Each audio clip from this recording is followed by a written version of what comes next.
Good evening, directors, staff, and members of the public. I will now call this April 12th, 2022 regular business meeting to order.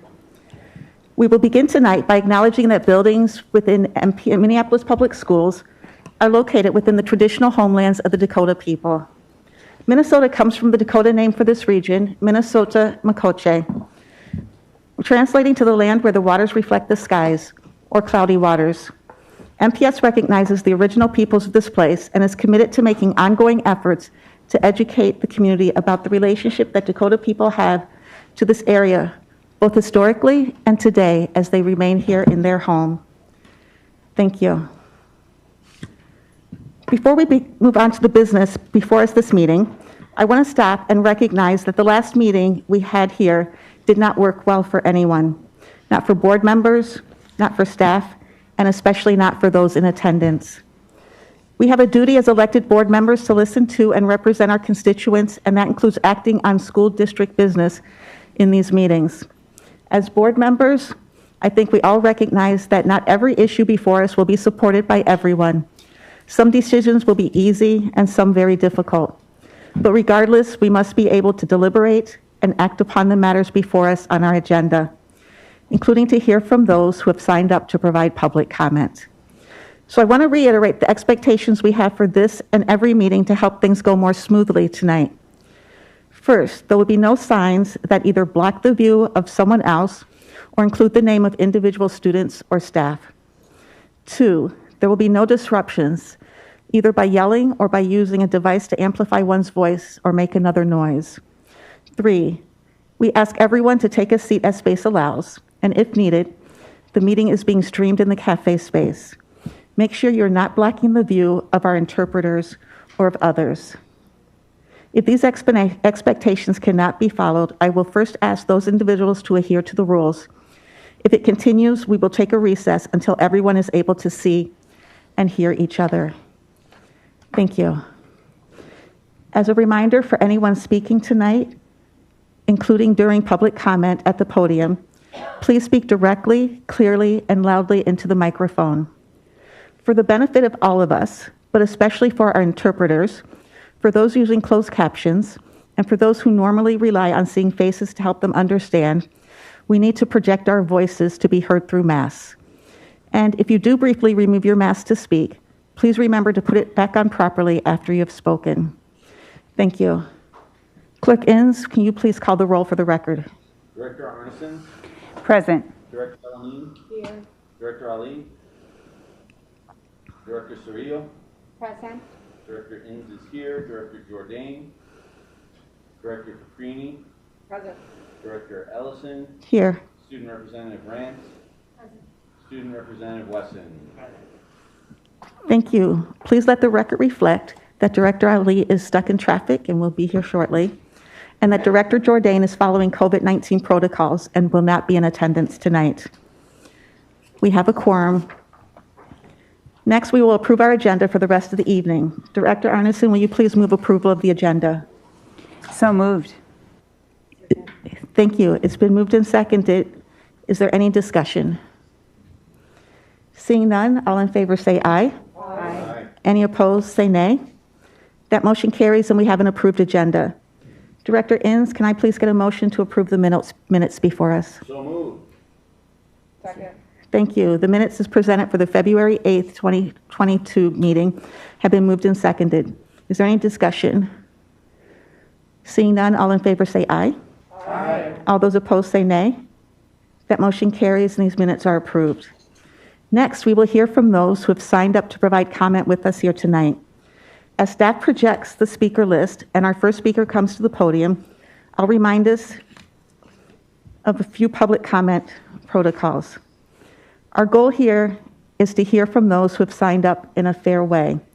To do this, we will be going to ask each commenter to begin by stating your name and relationship to Minneapolis Public Schools.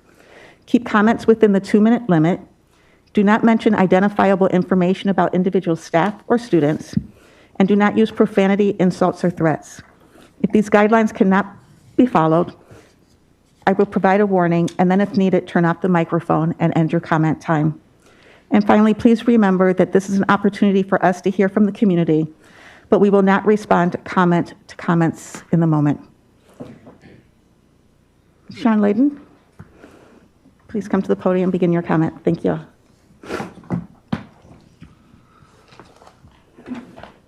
you, Chair Ellison, Superintendent, Perez, directors. My name is Shawn Layton. I'm an associate educator with Minneapolis Public Schools.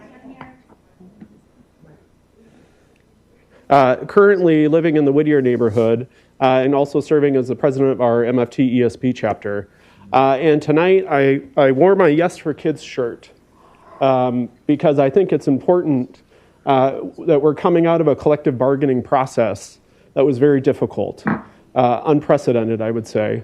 And the collective bargaining process is one in which employer and employees have to figure out what we're going to do together. And sometimes that's hard, like what we just went through. Sometimes it's not so hard, like when we worked together on the referendum campaign to seek greater funding for our schools that we know that we desperately need. I've been a part of a lot of those interactions between employer and employee.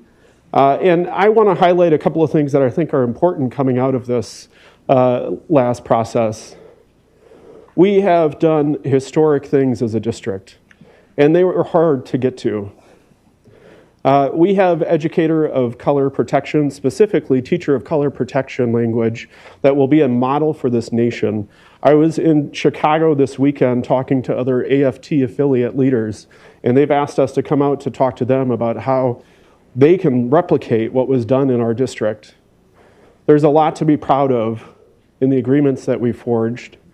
It's unfortunate, and many of us have strong feelings about what it took to get to this place. But that is a part of the process.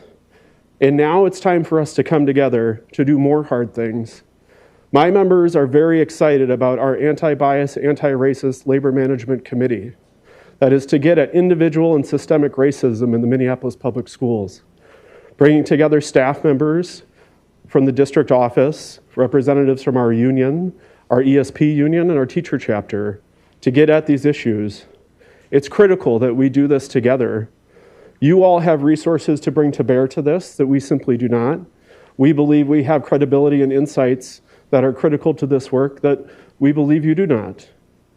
Those are an example of something that we have to do together moving forward. We have a lot of challenges. We heard a lot about it in the last few weeks. And I just want us to say, I appreciate that this is very difficult. I appreciate that there are decisions made all around this that we find to be hard. But we're here now. We've come to this agreement, and I think we need to focus forward. We have to make these things work, and we have to do it for our students, because that is why we're all here. And both of us, I would say district as employer, union as employees, believe that. And so I just want to come here and say, we should be celebrating a lot of the historic wins. ESP pay next year is going to be leading the state of Minnesota. Now, it's not enough, and I think we have to do more, but we've made significant progress. And so I think we have to point to these things coming out of very difficult situations to say, we've made a lot of progress, and there's a lot to be proud of. And I, as a leader of my union, am extremely proud of the agreement that we made and the work that we've done together. So it's an important message, I think, that needs to be heard.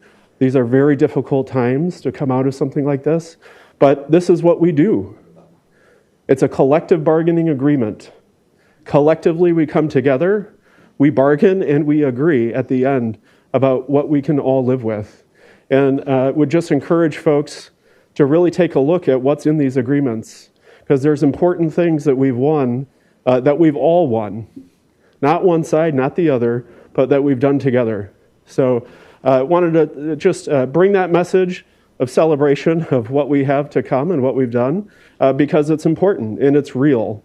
It's very real. The fundamental change that our members sought to bring and that you all got elected to do, I believe we've put together in these agreements.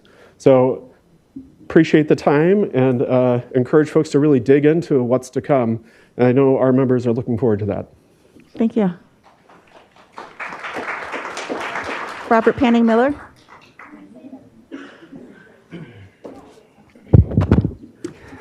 Hi, I'm Robert Panningmiller. I'm a parent of a Washburn student. I'm a teacher at South High School, and I'm a member of the Teacher Union Executive Board.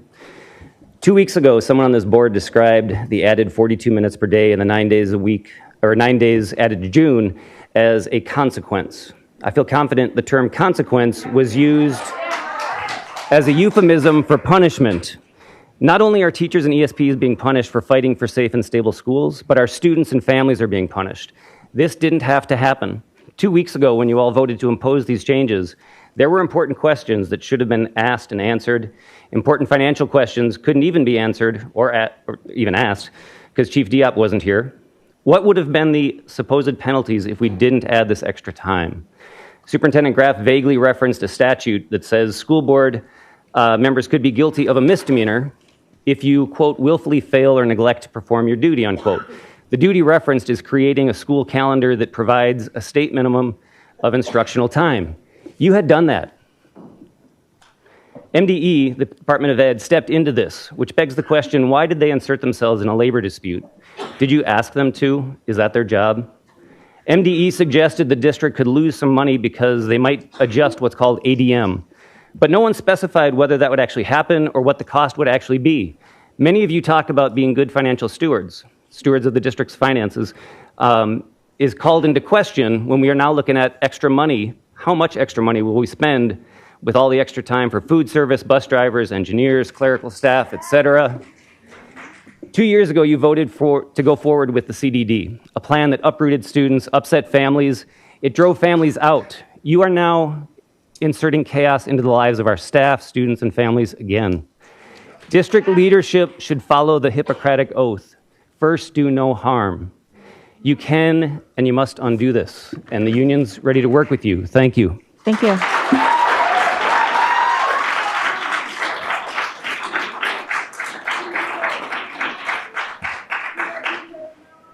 Maria? Hello, my name is Mariah Roberson Moody. Thank you for having me here tonight. I am an ESP special education assistant at Roosevelt High School. I work in the SB program. Go Teddy Nation. So I'm here tonight to, like Shawn, talk about our wins and how we move forward. We got some pretty big things similar to him. I was at a conference and heard from all kinds of different people about the amazing things that we did for our ESPs.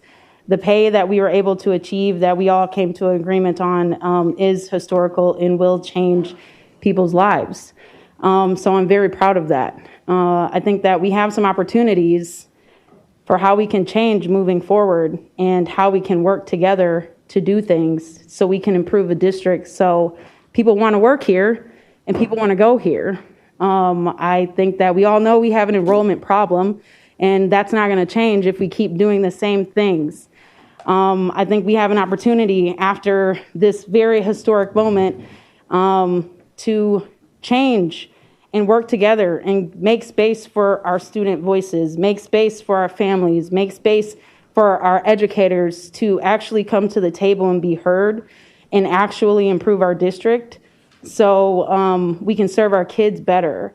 I think that we've started doing some of that work. I know we have our ABARB committee, the Anti-Racist, Anti-Bias Committee, that we could start doing some of that work. We have opportunities that are going to present itself over the summer when it comes to working together to improve our enrollment and speak to families. And there's so many other things that we'll be able to do in the future. But I really think that that really starts with us deciding that we are going to do that work together and deciding that we are going to have shared decision making and actually listen to the voices that are bringing themselves to the table. So I look forward to a brighter future here in Minneapolis Public Schools. And I hope that this board, as well as any future board and future leadership, makes the best decisions for our families and students. Thank you. Thank you. Gary Marvin Davison.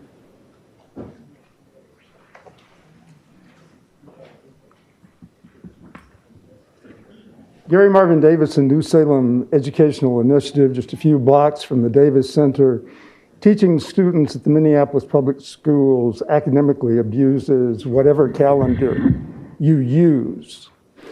So good to see my sisters Cirillo and Elamian on the board, a breath of fresh air.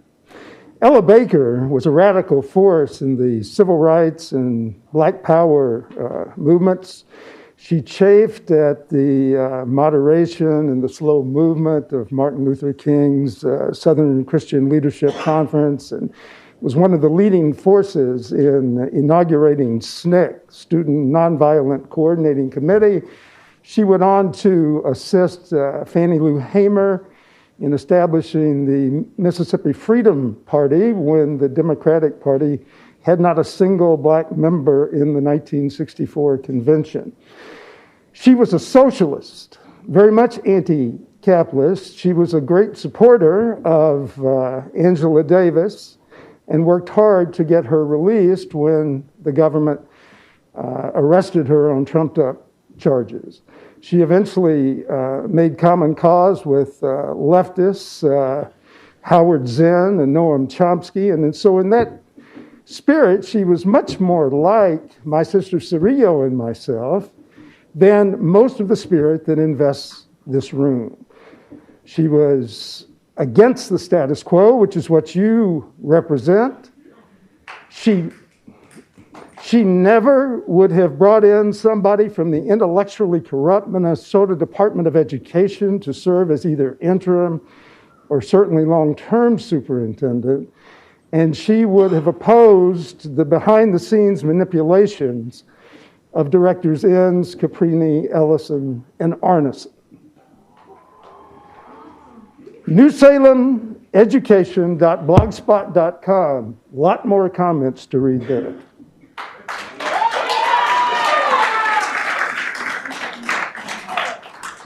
Thank you. Lars Lindquist. Hi, I'm Mariah Jackson. Mr. Lindquist gave us his spot. So I'm Mariah Jackson from North High. And I'm Aaliyah Muhammad from North High.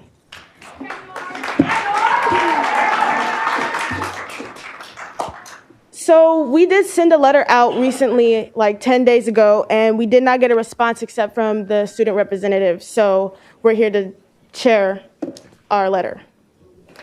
We, the North High Student Council, representing the students of North High, are here to share our concerns about how the district's interpretation of the return to work contract will affect our schedule, students, and families at North High School. We feel that the school communities did not get any say in this contract and how it will affect our schedule. We have talked to multiple students and we have compiled a list of complaints and concerns. Some of our concerns include students will have to choose between passing their classes and working summer jobs slash internships.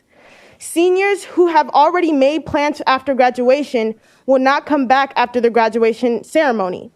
North High is still experiencing trauma over the death of fellow student Deshaun Hill. Students have sports and family obligations after school. Some students also change custody and live somewhere else in the summer. We are worried grades will drop when students have other obligations. This time change has caused the cancellation of after-school programming. Many students benefit and enjoy this programming, and now it is taken away from them. There were 0 opportunities for students and families to provide their input. North High is impacted negatively because we already stay 30 minutes longer than the other schools. For example, North High and South High currently both start at 8:30, but South ends at 3, and North has stayed until 3:30 all year. If you add an additional 42 minutes, South would still get out at 3:42, and North would get out at 4:12. That is not fair or equitable.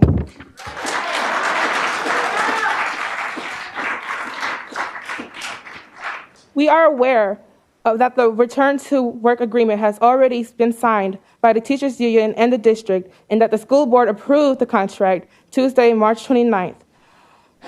We would like to ask for flexibility and adaptability so that we students are not punished for adult decisions. We have brainstormed what could help us. We have brainstormed what could help this contract from causing harm at North High. We request an equity exception from adding the 42 minutes at North High because we already stay 30 minutes longer than other schools. The last 2 weeks should be value added only. What we mean by this is that grades cannot go down during these 2 weeks, but students can work to bring their grades up. If seniors have passed all required classes for graduation before their ceremony, they should not have to be required to come back for the last 2 weeks. There should be flexibility for earning instructional hours in June, including earning credit for internships, projects, and summer jobs. The district should provide funds and resources for field trips and authentic learning experiences. School buildings and administration should be given decision-making power to decide how to make new schedule that fits the needs of their students. We feel like when the district has a one-size-fits-all approach that we always get the negative end. Thank you.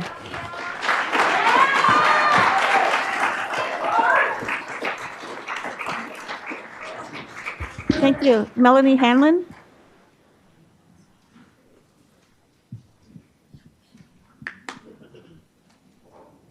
Thank you. I'm a taxpayer in Minneapolis and a parent of a senior this year. And I decided I would like to speak at this meeting after witnessing the last meeting, where I felt a strong sensation that, well, the teachers were at fault for the extended school year and that students were to learn a lesson and learn consequences. And I was so angered by that statement that I felt moved to come and speak tonight. Because as a taxpayer and as a parent, I don't blame the teachers for going on strike. I hold the school board and the administration accountable for not coming to an agreement before it led to a strike.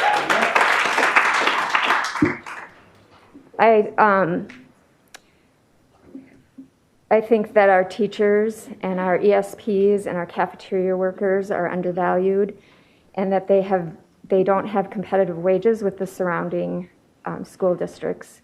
How are we supposed to attract new teachers to our district if we cannot keep up with the pay? As a taxpayer, I'd like to see full transparency in where all the money goes for our school district. And it's not easy to find that out. But some of the things I learned during the strike were that we paid $1,300 per student in 6th through 12th grade for an online tutoring company called Paper. And as a parent, I've never heard of that. I didn't know that was available to my student. My student doesn't know about it. And my husband, who is a teacher in the district, has never heard of it. So I checked out some websites today, and I don't see it mentioned on the Southwest website that we have this resource called Paper Online Tutoring. I didn't see it on the website at Edison High School. I did find it on Washburn. So why do we have this resource if we don't even know about it and we've spent millions of dollars on it? When, in addition, there are plenty of online tutoring services that are free and available to our students. This is just one example of accountability that I see it's lacking. Another one is over the years, enrollment has declined in our school district, and yet we now have 3 additional area superintendents or assistant superintendents. Why do we need more administration? What we need is more teachers.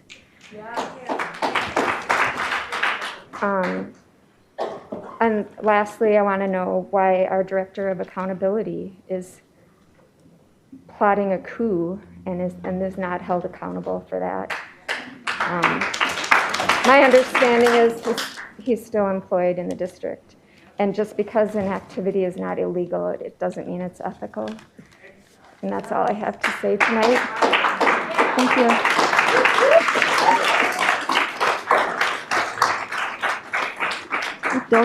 Dulce de la Rosa.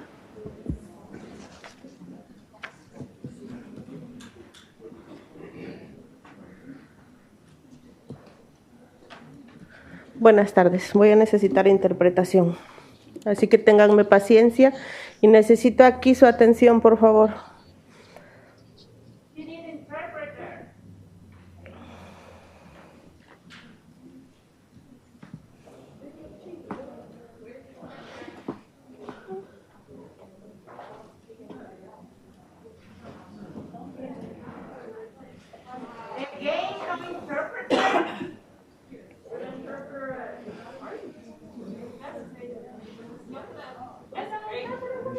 ¿Alguien más puede ayudarme?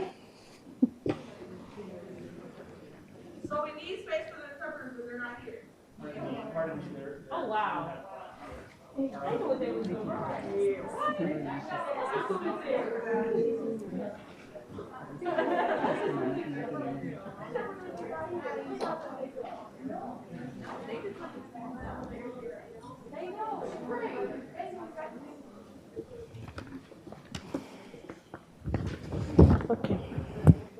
A partir de aquí voy a empezar a leer.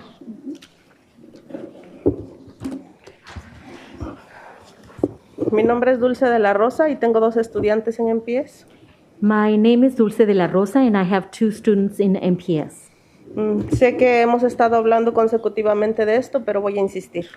I know we have been repeatedly talking about this, but I'm going to insist. La noticia sobre un acuerdo de regreso a clases entre el Distrito de las Escuelas Públicas de Minneapolis y el Sindicato de Maestros de Minneapolis se dio a conocer el 25 de marzo. Nosotros, los padres y nuestros hijos, estábamos emocionados que iban a regresar a clases nuevamente. Poco después, supimos que el acuerdo incluía extender el horario escolar y además de agregar 2 semanas adicionales al calendario escolar actual. As the news about a return to work agreement between the Minneapolis Public Schools District and the Minneapolis Federation of Teachers 59 broke on March 25th, the parents and our children were excited that schools were going to be open again. Soon after, we learned that the agreement included extending the school time and adding 2 extra weeks to the current school calendar. A medida que nuestros hijos han regresado a la escuela, nos hemos encontrado una vez más en una situación en la que las familias trabajadoras son las que están sufriendo las consecuencias de las decisiones tomadas por el superintendente y que han sido aprobadas por la mesa directiva escolar de Minneapolis. As our children are returning back to school, we found ourselves once again in a situation where working families are the ones bearing the consequences of decisions made by the superintendent and approved by the Minneapolis Public School Board. Here are some examples. La carga familiar. Los padres que trabajan tendrán que encontrar un servicio de guardería que pueda adaptarse a su nuevo horario. Los padres que trabajan tendrán que organizar su empleo alrededor del nuevo horario escolar.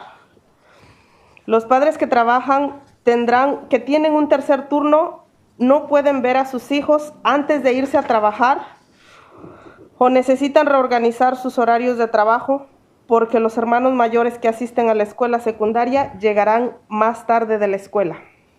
Working parents would need to find a daycare provider that could accommodate their new schedule.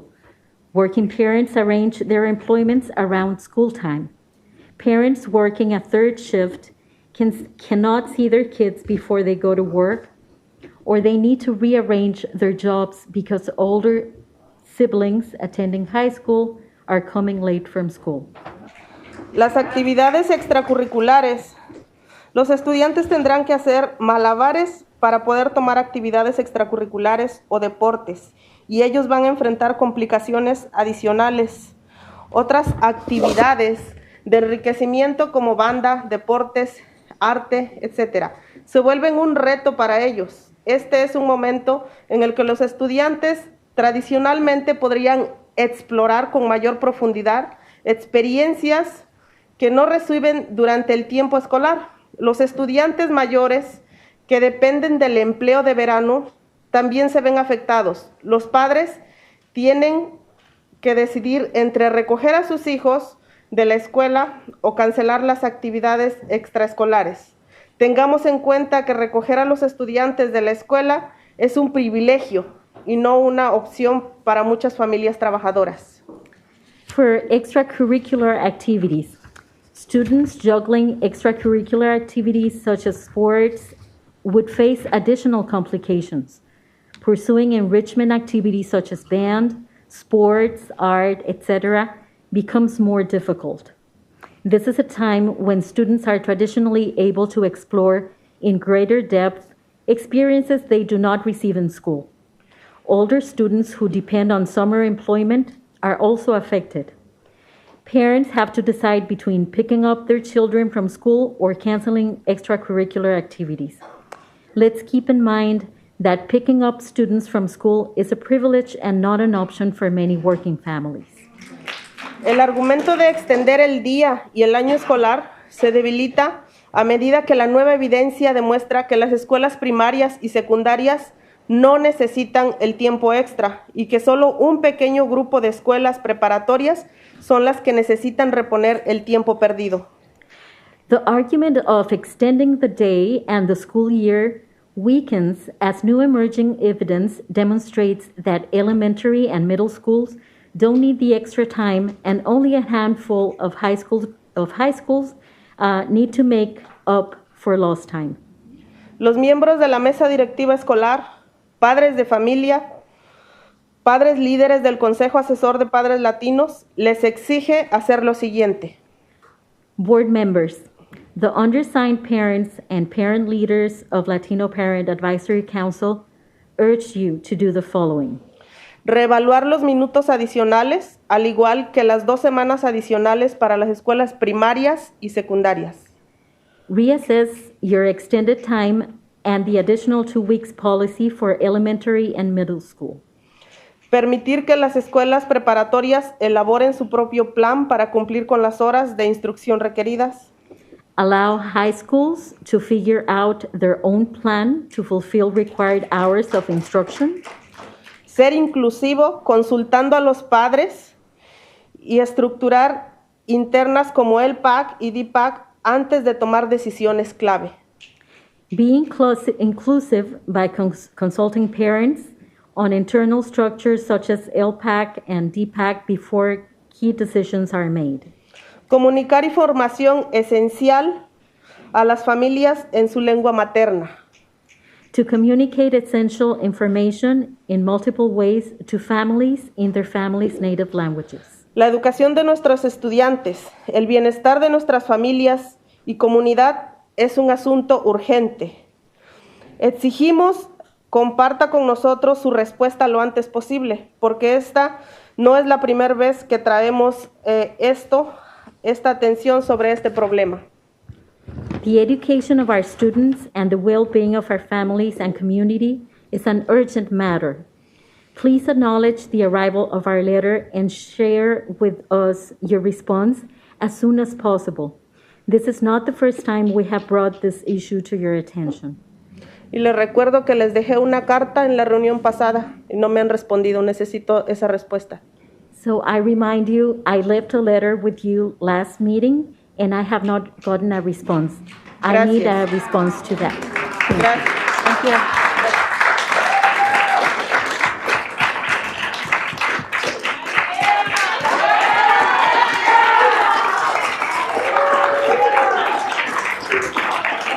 Thank you.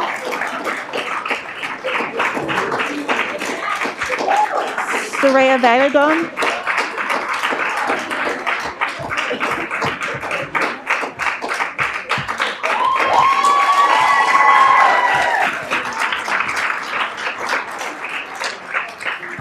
Soraya.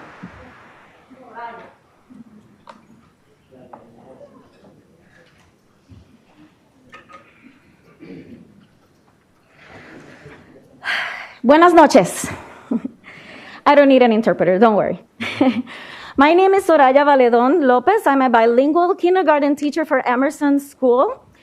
First of all, thank you for the opportunity to say our thoughts. And I hope that, well, you're listening. I can understand, and I'm here to talk about, of course, the 42 minutes of extension and the 10 days. First of all, I can't understand why you treat all grade levels the same way, high 5 to 12th grade. As teachers, we focus on the importance of differentiation all the time.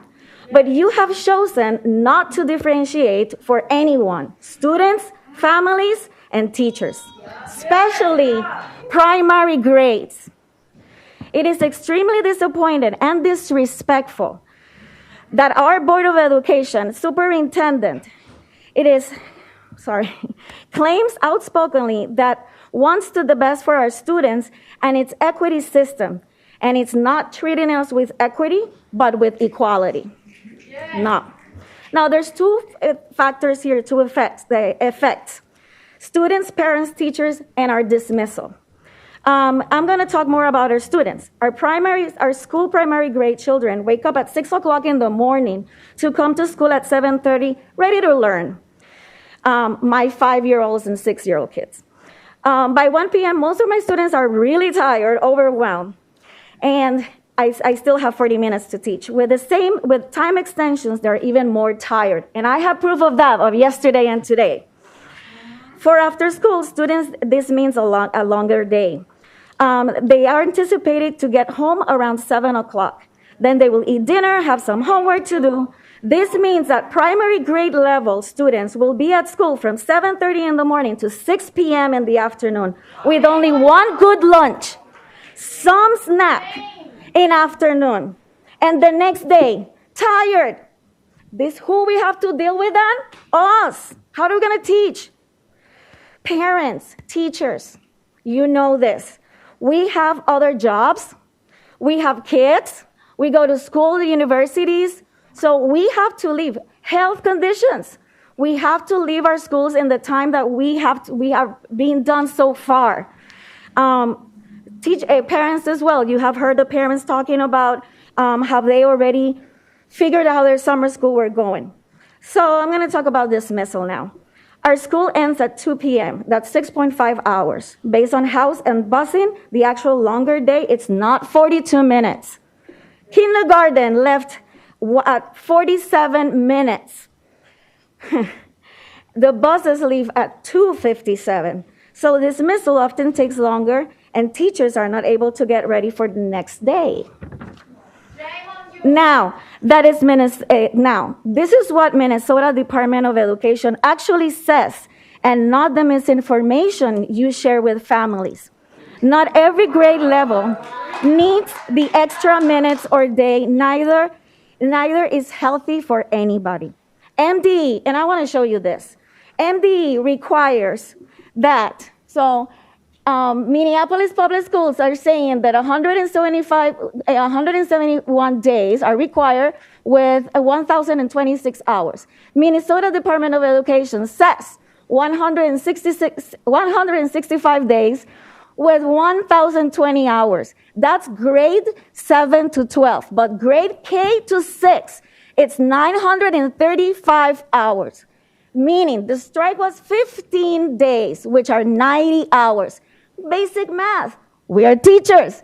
1,026 minus 90, that is 936 hours. Actually, primary grades, we are 1 day ahead. Now, so this is the last thing that I want to say, because I want to know if you have come and teach in our classrooms, if you have come to a kindergarten classroom, if you have visited our school after this pandemic and look how our behavior of our kids, their social emotional behavior, how is right now, how this constant change is going in our classroom. We're not teaching the same as we used to teach before. We're dealing with a lot of other issues, and with our families' issues as well, with lack of support. So please consider this point, and I have made, and how this decision will affect students, teachers, and family. Thank you for your time. Thank you.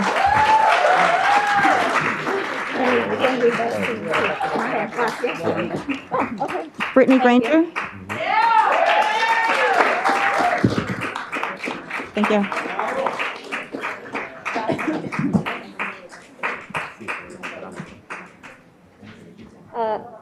My fellow parent, Brittany Granger is a fellow parent at Sheridan, and so my name is Sonia Perez Lauterbach. I'm later in the list, and so I just share our time together. She unfortunately is not feeling well, so she is not here tonight. I'll share on her behalf. Can you speak into the mic? Yes. My name is Sonia Perez Lauterbach, and I'm a parent at Sheridan. Today, I want to provide some background on the exciting vote that will be happening to change the name from Sheridan to Las Estrellas. This name change is not about erasing histories or being politically correct. As a collective community at our school, site council, PTO, the neighborhood association, alumni, teachers, administration, and students have spent several months since back in 2020 reflecting on the name and the violence, ignorance, and apathy surrounding the use of a general's name who actively perpetrated atrocities against Native communities. We as a school community are committed to doing better when we know better. We are committed to centering the voices and experiences of systematically excluded communities. We spent time, lots of time, gathering names from our students and the wider community. We learned about figures such as Sylvia Mendez, whose family fought to integrate schools in California prior to Brown versus the Board of Education, poet Sonia Sanchez, and human rights activist Dolores Huerte, among many others. It was a wonderful learning process. As a name change committee, we are inspired by these individuals who persevered in the face of obstacles, and we committed to a collective process rather than pushing forward our own ideas in the name of being efficient. The name Las Estrellas, which means the stars, speaks to our students. They chose it. They already see themselves as our stars. It speaks to the infinite possibilities that we see in them. And it also honors many of our ancestors who have been harmed by the ignorance of white supremacy thinking and the violence against indigenous people of this land. We look forward to continuing to live into our new identity as Las Estrellas. As a school, we are committed to equity, bilingualism, identity, students' voices, and high cognitive engagement. This name change is symbolic of the continued work that is before us, the work of questioning norms that segregate, devalue diversity, and create barriers to opportunities for our students. I want to preemptively thank the board for an affirmative vote in the work of our collective community in creating the change we wanted to see. And to the administrators, teachers, and families dedicating hours fighting for the injustices that we inherited, I hope this brings you hope and encouragement to keep working together to do better. Thank you. Thank you. Jose Fresco?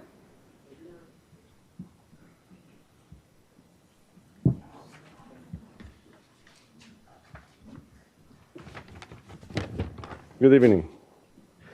I'm Jose Fresco, and I just want to say that as a taxpayer, a parent, and an educator for more than 20 years, I was extremely disappointed how the last board meeting was carried on.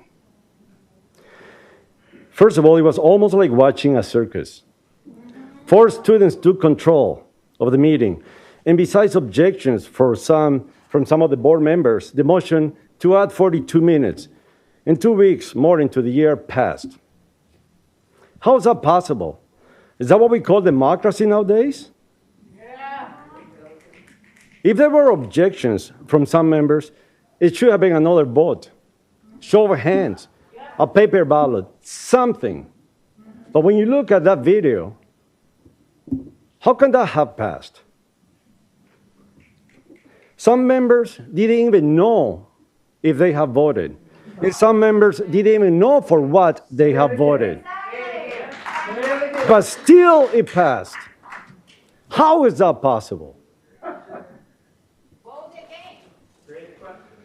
Second, last meeting, some members mentioned the law and that the students should learn that there are consequences. Consequences for exercising a right to strike?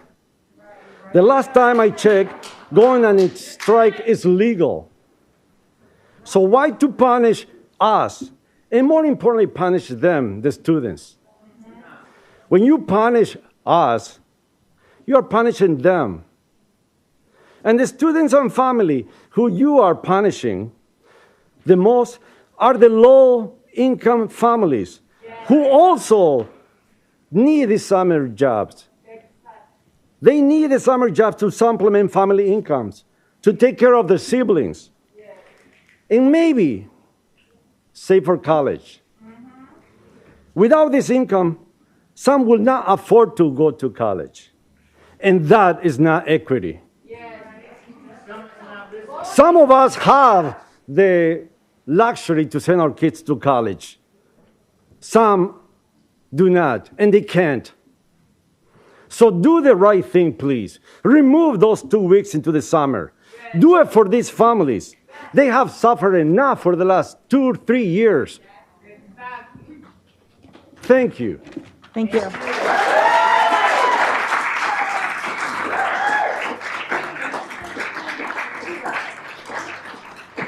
Mary Cuff.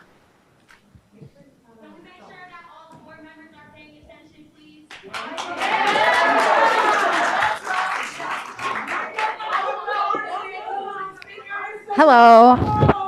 Hello. I'm Mary Cuff. I'm a licensed school nurse for the district. I work a 1.0. I am the only float licensed school nurse in this district. And I came with a colleague here, and we would like to discuss and talk about this extra 42 minutes and how we feel it is not safe, it is not okay, and we need to figure out another plan. Hi, I'm Carol Englehart.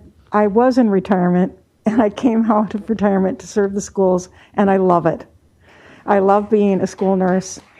And what I want to talk about, though, is how unsafe this last 42 minutes is, and I have 46 years of experience as a nurse bringing to this table.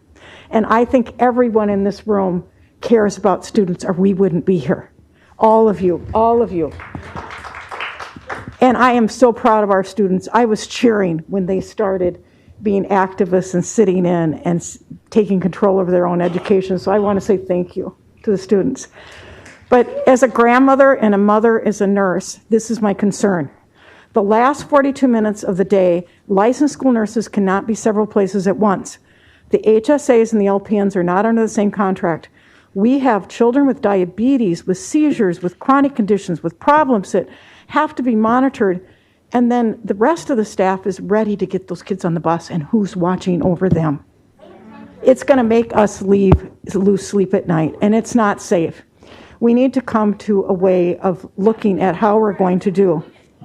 The other thing is it's just too much for our younger students. I don't have to go into detail because other people have said this over and over again, but as nurses, we can tell you that we are being called to the kindergarten classrooms because kids are having serious accidents because they're just too tired in the last 2 days. I had one child I sent home with a head injury, another child I sent home with almost a broken leg, and these teachers are really good, but the children are exhausted. So that we need to look at the toll on them. And then I want to say we need to look at equity. People are talking about this, but who gets to pick up their kids if they want to? It's the parents that have time to do it from a job or work from home. It's the parents that have a car to get there. And then, like the Latinx woman that got up and spoke, the working parents are caught. The parents who only have a bus way to get their children home are caught. And then the secretaries and others, they aren't supposed to stay an extra hour either. So who in that school is left to make sure the children get home from the bus? It's not just getting on the bus, but it's getting home. So I, as a nurse who came out of retirement to be a Minneapolis school nurse and serve our students and love it, am asking you for the safety of our students. Please consider another option than keeping this 42 extra minutes. Thank you. Thank you.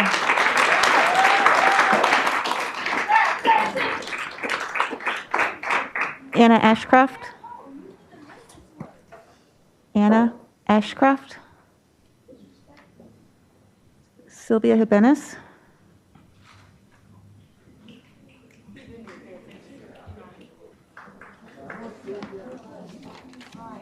I'm going to speak in Spanish. I need an interpreter.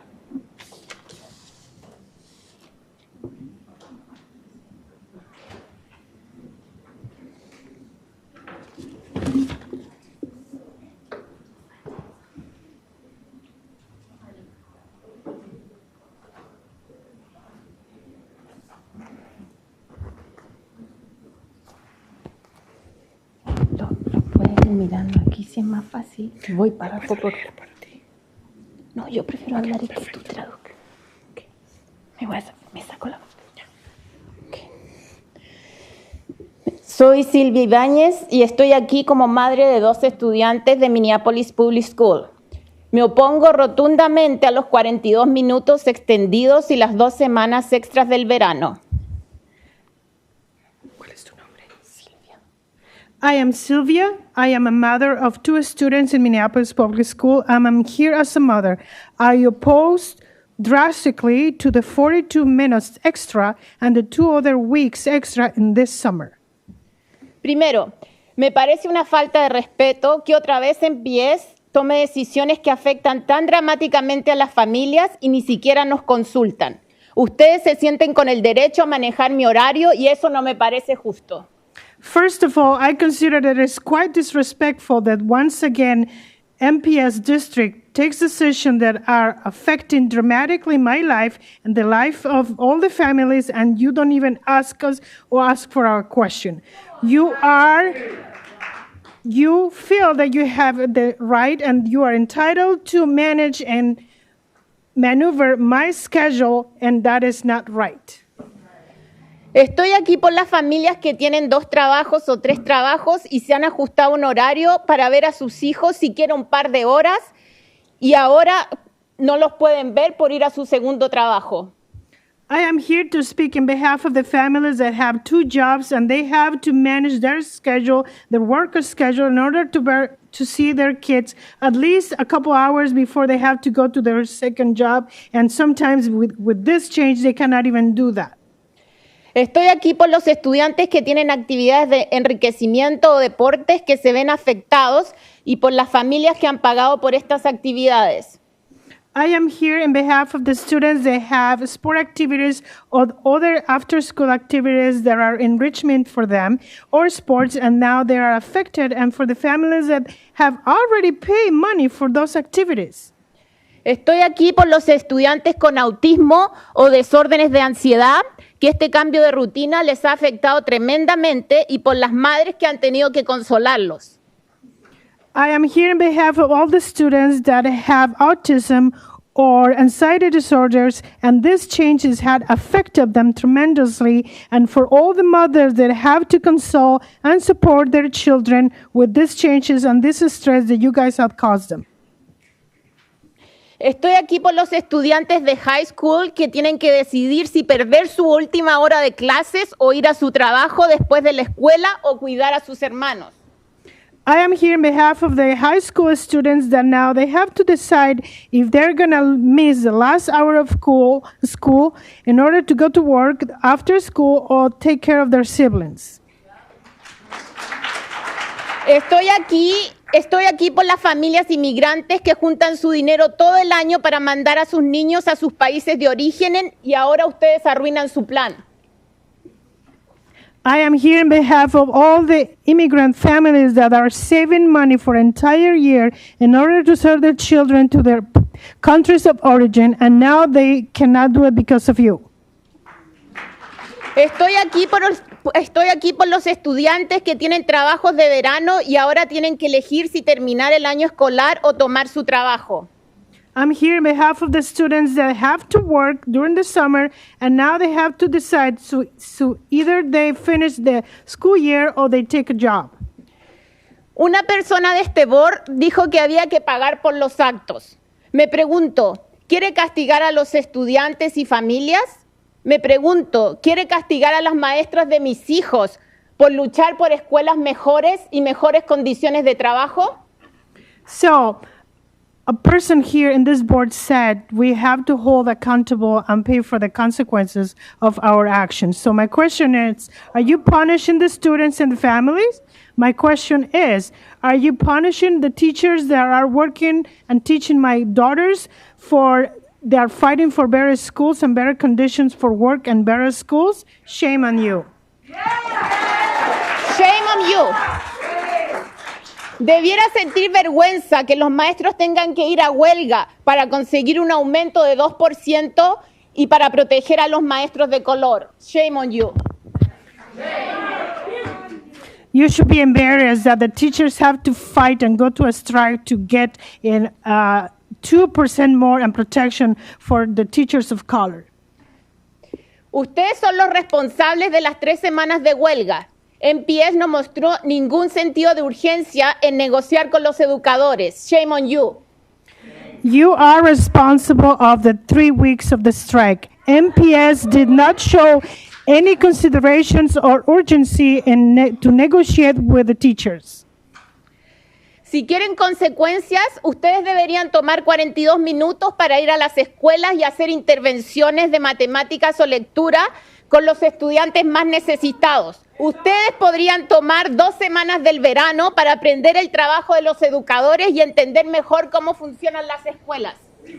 If you're talking about consequences, why don't you take the 42 minutes to go to the schools and do the interventions for mathematics or reading with the students that need it the most?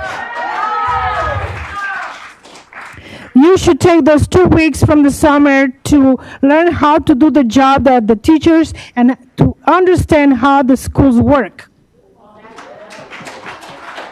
Como madre, exijo que vuelvan el calendario original. Si no quieren otra migración de familias, como ya lo vieron por su decisión con el CDD. Basta ya de las faltas de respeto. As a mother, I am demanding that the calendar of the school year goes back to the original, unless you don't want to have another immigration or exodus of students, as you have seen it already with your decisions with the CDC. I think CDD, enough of the disrespect. Los niños de escuelas elementales ya tienen todos los minutos requeridos por MDE. Y les puedo dejar aquí los $10 para la multa de high school. All the children from elementary school, they have all the minutes required by the MDE. And I can give you here the $10 to pay for the fee of high school.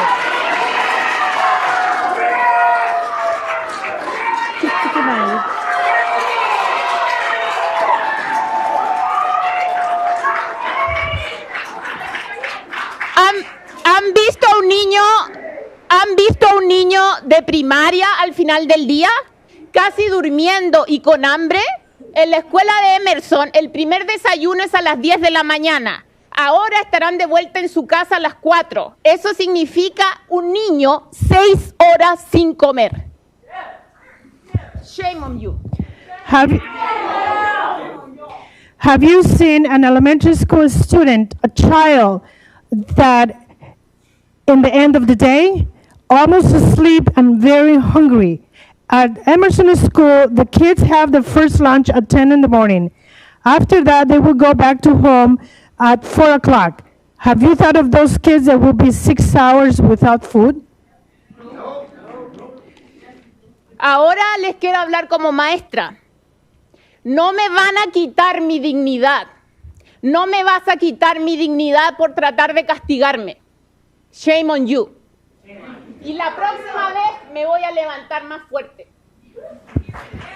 And this one is, as a teacher, you will not take my dignity away.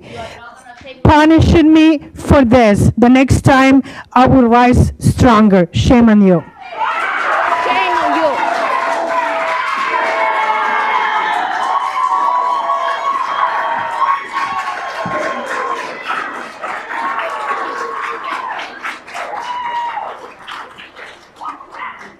Dulce, Aurelie, Clara de la Rosa.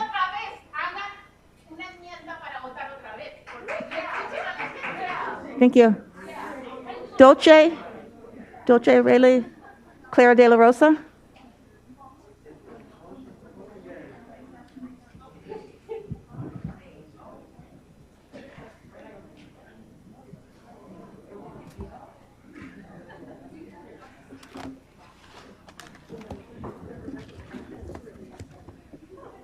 Good afternoon, everybody. My name is Dulce Aurelie Clara de la Rosa. I'm from Justice Page Middle School in 8th grade. I came here to say that these 42 minutes that are added to class is not good, and these 10 days are not good as well, because the 42 minutes is our class ends around 4, and the traffic starts around 4 as well. and it is like really hard for parents to go pick up their children, and children have gotten tired. Have you seen the children going to sleep during classes? They fall asleep while they're in class because they're really tired. And there's a lot of change going on right now, and the children are getting really stressed.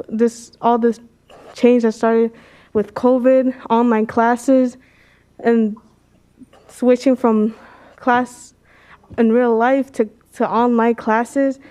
And sorry, I'm really nervous. Ellos trabajan para ti, no tengas nervios. Solo di lo que sientes y lo que piensas. Okay, ¿O lo quieres hacer en español?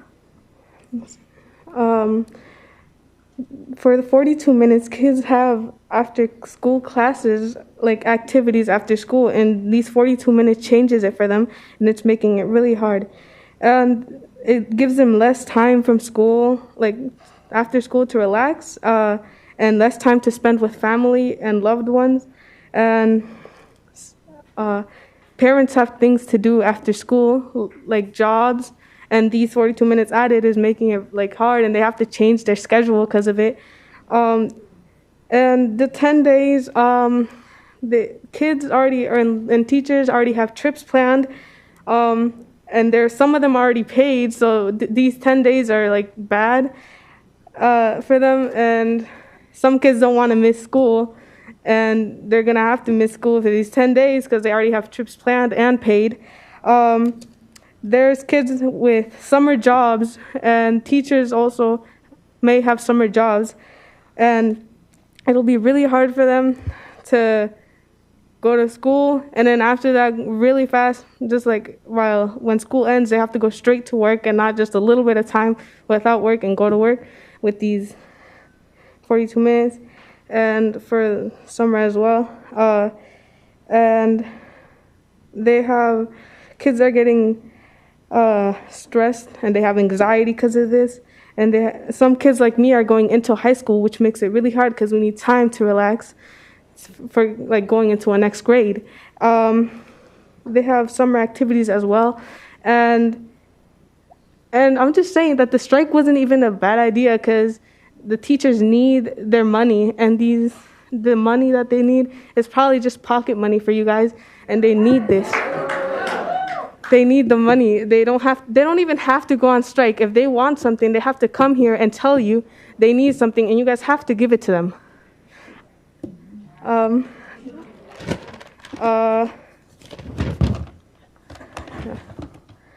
But yeah, that's all, I think. Thank you.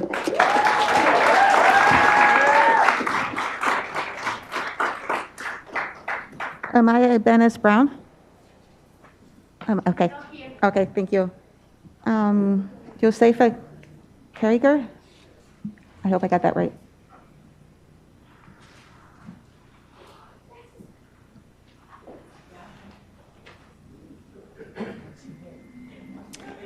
Josefa has given us her time. So my name is Tiffany Doherty. I am a teacher at Anahuac Middle School. And like some of the people that came before, I'm really here to say, shame on each and every one that left educators on the street for 3 weeks.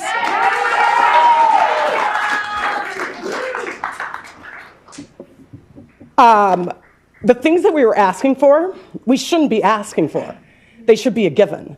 And the fact that there was a smear campaign on part of the district against its educators is absolutely disgusting. The school board pushed through, and this leadership pushed through the CDD without broad support from educators or community. And I sat here week after week, month after month, going to fake meetings, pretending like you guys actually cared about our voice. So then you want to talk about financial responsibility when that was a complete waste of time and money, and it gutted my school. The CD did. District leadership consistently makes decisions that impact educators and families without the input of those educators and families. And we're at a point where we're about to change a lot of the seats here. And what I want to say to the board is that something that we did gain during the strike was true solidarity and unity. And what you should expect is to see a lot more of us here, making sure you know that you work for the people, not the superintendent.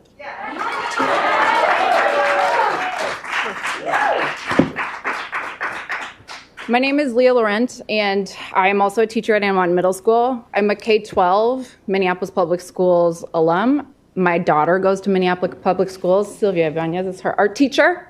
Thank you. I'm here with a list of questions for you. How do you sleep at night, knowing that you allowed a strike to continue for 3 weeks, possibly due in part to a senior officer of the administration dragging his feet in effort to take the superintendent's job?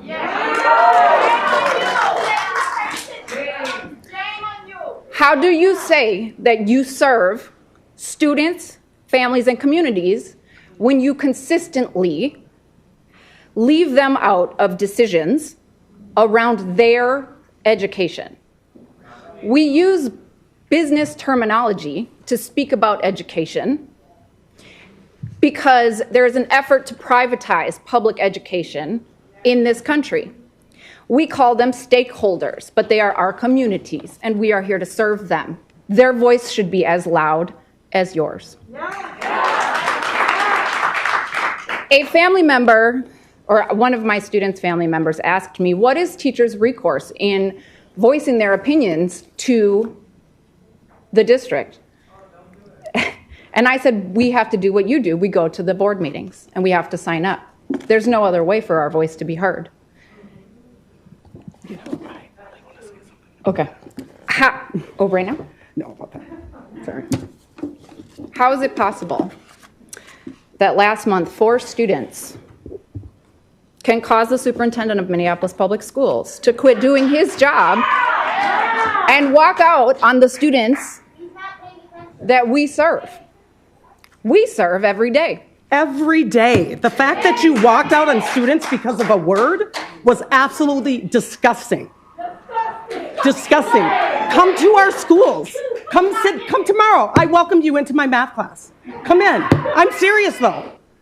Because you tell us to build relationships. That's what you should have done with those kids last week. So 4 students, we were on strike for 3 weeks to get class size caps that are in the contract for secondary at 44 students. A classroom. Anybody who's spent any time in Minneapolis Public Schools knows that a curse word or 2 is thrown around. Guess what? It's cultural. And there are more important things to discuss. And if you are willing to stop a conversation because you don't like the way you're being talked to, then you are not an educator.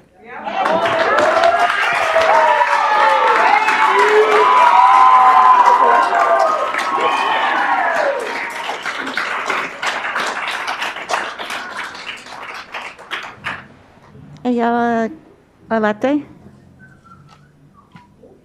Ayala, I might be pronouncing this wrong, sorry. Ayala, Eyala?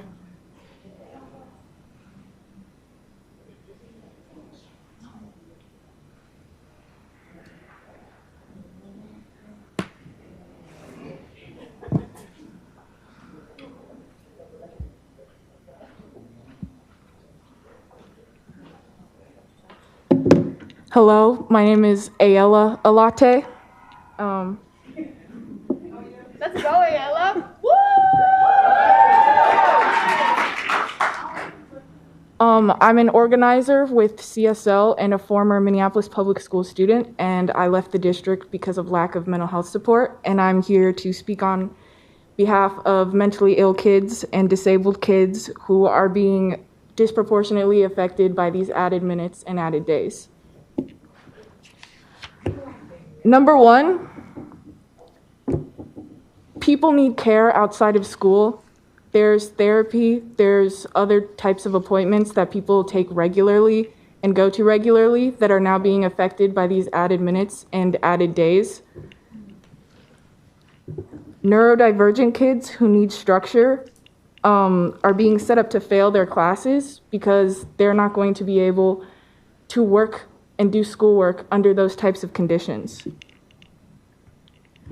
Do schools even have the resources to help these mentally ill kids that y'all are stressing out? Especially Black kids, because we know that y'all are just gonna put them in detention and ISS and not even give them another second thought. We striked for better mental health supports, so let's see those better mental health supports by not having these added minutes and added days that are stressing everyone out, not just the mentally ill kids and disabled kids. You guys are not owed the time that disabled people and people with different needs, you are not owed the time that we need to recover after school and to recharge. You are not owed that time from anyone, and it is not okay for y'all to take that away. How are we supposed to be able to perform in schools when these are the conditions that y'all have us learning under? So I ask that y'all rethink the consequences that are being fall back on to working families, disabled kids, and people who should be learning from school and not being punished by their schools. Thank you. Thank you. Madeline Heath? Oh, sorry, one more thing. Excuse me. We're with I need the next person who signed up. It's her turn to speak. My daughter was supposed to talk and I can give you. Thank you. Okay, thank you. Okay.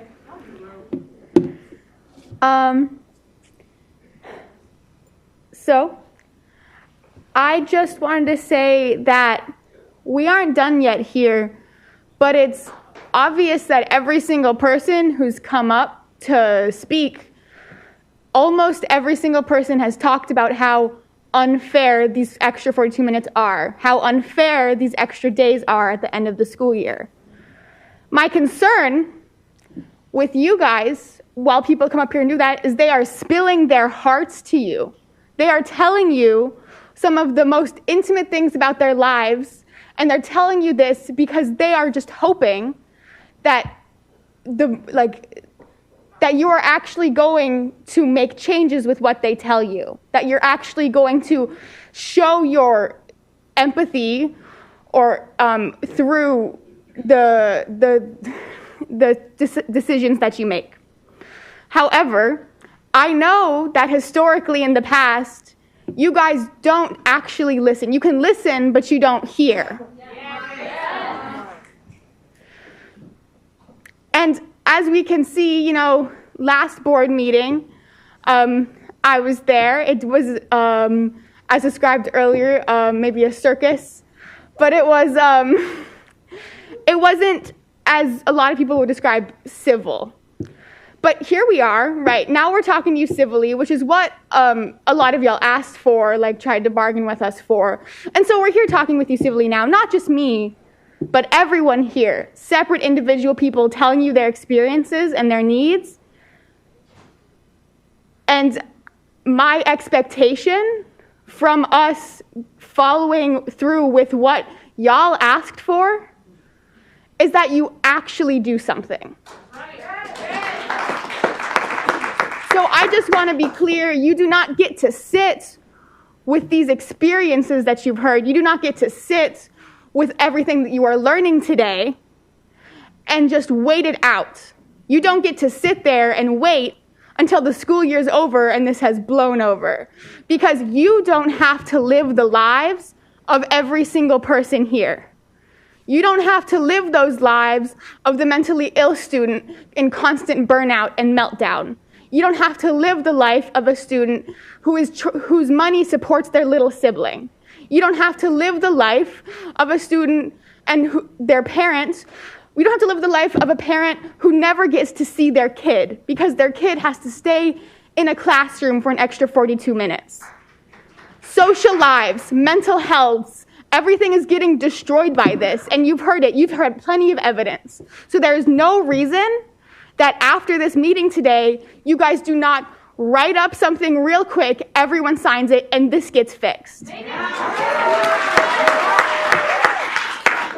if that doesn't happen, we'll be back. There's not going to be rest for the wicked. There's not going to be rest for people who are out here not making justice after we have done everything in our power to show you what we need. Thank you. Exactly. And I know that you've got plenty of stuff. Right. You got plenty of stuff for the rest of this meeting, but I don't think anybody here cares about a lot of the stuff that's happening for the rest of this meeting. I think people here want to see actual change right now so that they can see their kids, so that they can have a social life, so that they can have proper mental health. And I end with that y'all better be doing something right now, today, or else we will be back. I think you promise.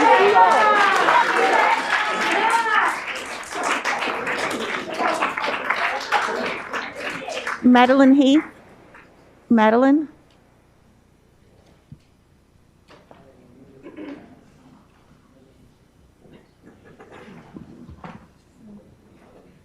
Good evening, directors. Good evening, superintendent.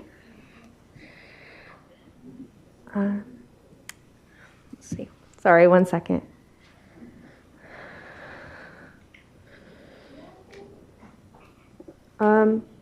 We students all agree that it was unfair for the board to extend the school day for several reasons.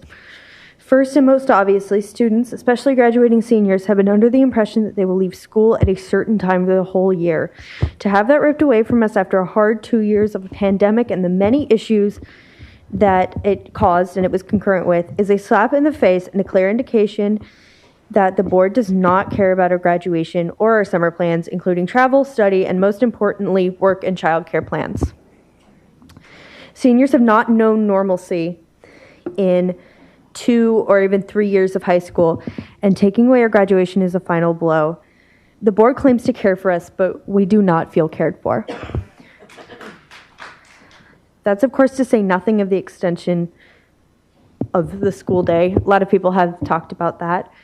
42 minutes may not seem like a lot to you, but for the whole year, students have built their daily schedules around the duration of the school day. Many students need to get to work, tutoring or volunteering, or internships or other obligations. Others need to pick up siblings or their children from school, childcare, or the bus. With even this 42-minute difference, students will have a harder time getting their homework done after the longer day, being more tired and having less time, and may struggle to support their families, which will lead to more stress and likely lower graduation rates for the students who are the most at risk for failing a class. I might add that this defeats the purpose of adding time to the school year. There is a possible solution that fits the legal requirement in the statute that you seem to care about so much. For instructional hours, it would still allow students to carry out their responsibilities. A solution for the summer schedule has already been suggested. There have been some awesome suggestions. The extra 42 minutes could be added, if they absolutely had to be, in the form of an advisory or study hour, which would be much easier for a student with other responsibilities to leave school without losing instructional time. This may not improve much for the teachers, granted, but it's the students that the board says it cares about, right? These drastic changes in the schedule are neither convenient nor helpful to students. They are, in fact, in many cases, destructive to mental health, families, education, and ultimately the integrity of Minneapolis Public Schools as a whole. If the change in the schedule cannot be reversed, I, and I imagine many of my peers, hope that at least a compromise or an alternate solution can be reached that reduces the harm done to students that the students that the board claims to care about so much. Thank you for your time. Have a good night.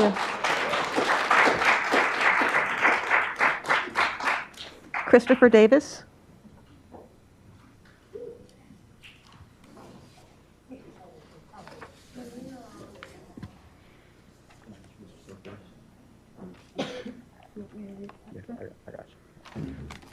All right. My name is CJ Davis, and I'm a student representative for Edison. I'm Michaela Sims, and I am also from Edison. Okay. I am a student from Edison, and these are concerns that Edison students and staff have regarding the school day and the year extension.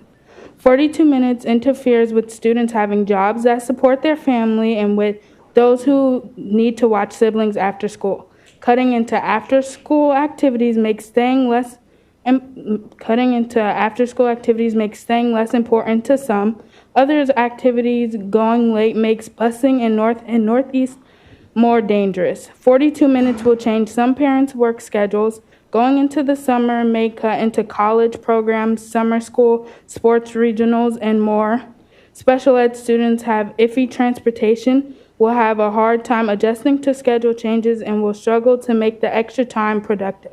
During the strike, some students' pre-EBT cards were not refilled. I'm going to speak about some testimonials that we did from some interviews of students and staff that we did in preparation for this. So, after interviewing some students from Edison, we have a student who is a junior at Edison whose parents are out of work. And they have to work 2 jobs to support not only their parents, but their younger siblings as well. So after school at 3, they have to take the city bus to pick up their younger siblings from school, take the city bus back to their house, just to take the city bus to their job and clock in. That's not healthy or sustainable. After interviewing special ed children and special ed staffs and SEAs, we have found that these special ed teachers are working so much. Not only do they work at school, one teacher that we interviewed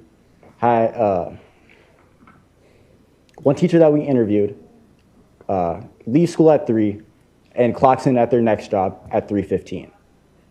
And that's because they do not get paid enough for their labor. And another concern that we had was that the board is making the situations between the north side schools and the south side schools seem the same when they are not.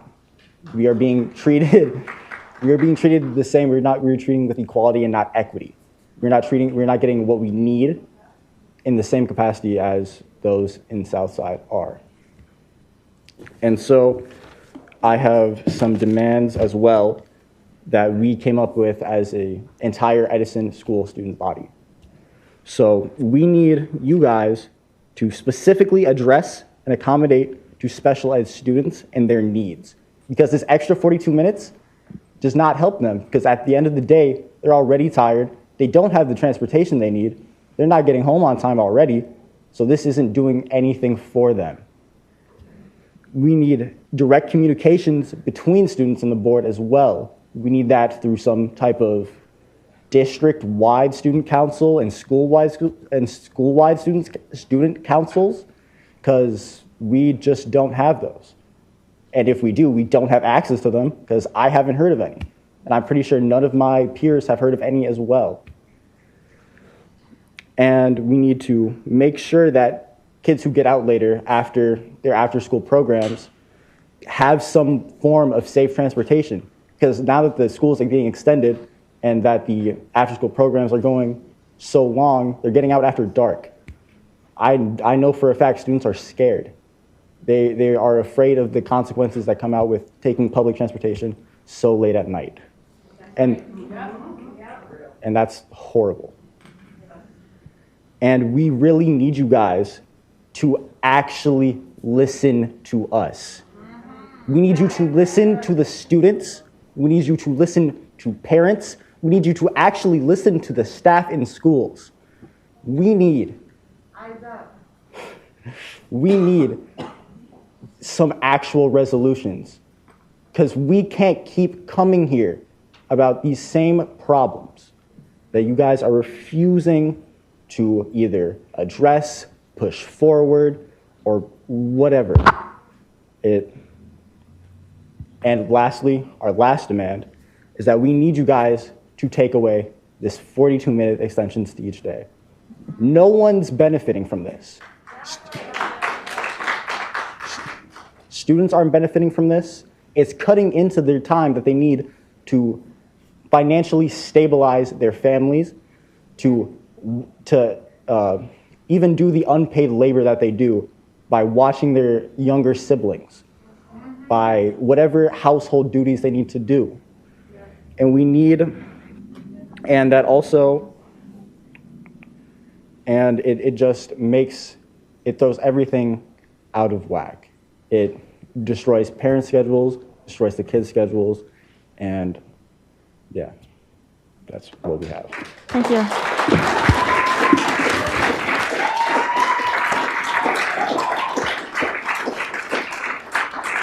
Taylor Butler. Taylor Butler.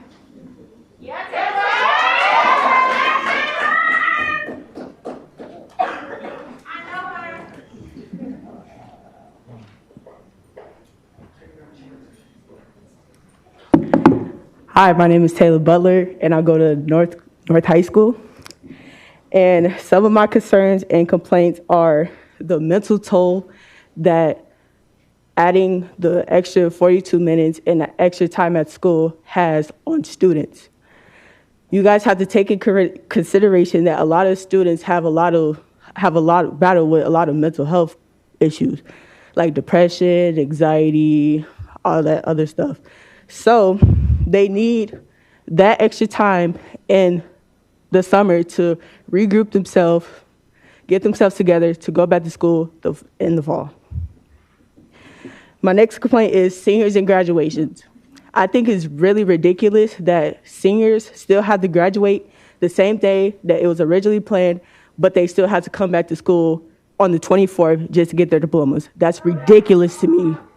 And me personally, I have a brother that's a senior, and he should not have to come back to school from graduation just to get his diploma. I feel like seniors should take that time to get ready for college and all the important stuff that they have in their lives.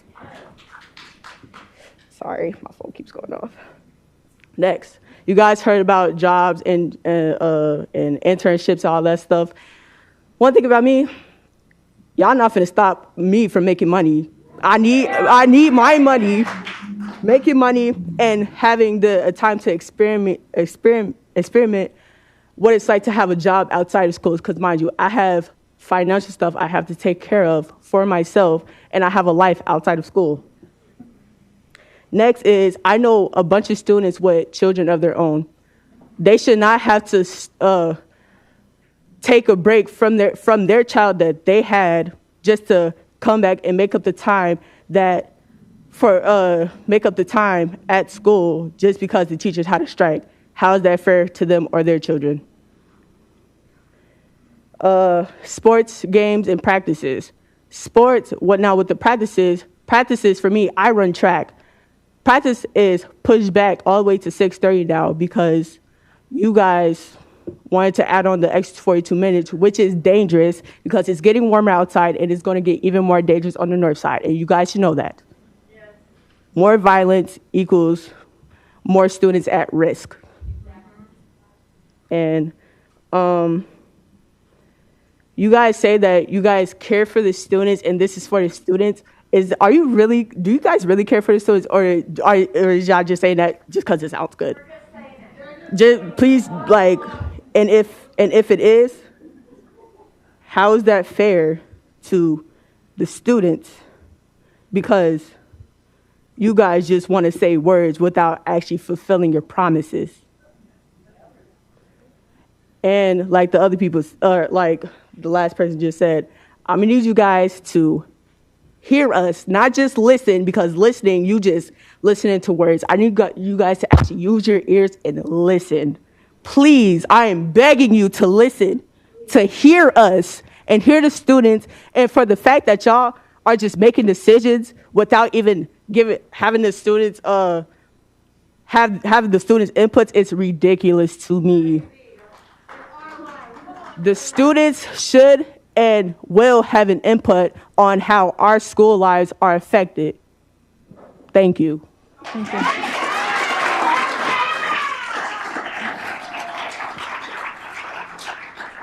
Michaela Sims? Michaela Sims? Okay, thank you. Nari Miller?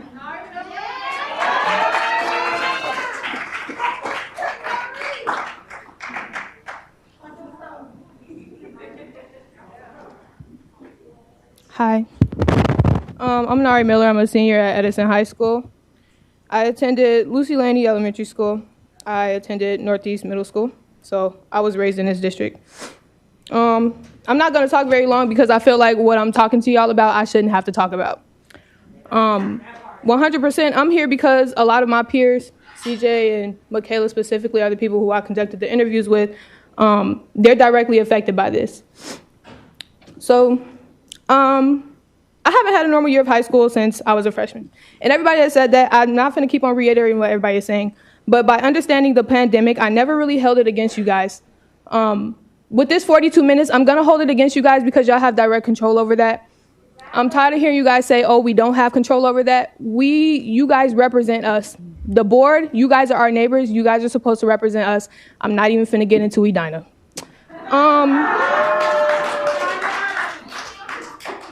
100%, y'all look the part, but y'all not really playing the part. And I'm not happy with it at all. And so I'm really only here because, you know, I'm a senior, I'm a graduate, I'm 18, I'm voting y'all out.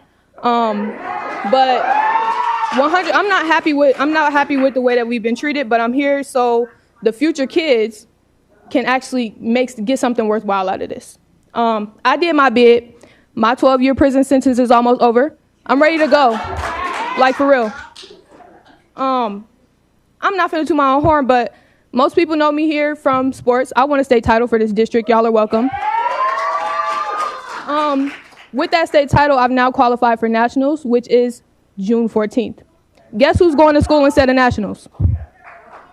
It's me, if y'all didn't guess yet. And yeah, I am mad about it because it's a 4-day thing and y'all are gonna withhold my diploma if I choose to go to nationals, which I worked my butt off for.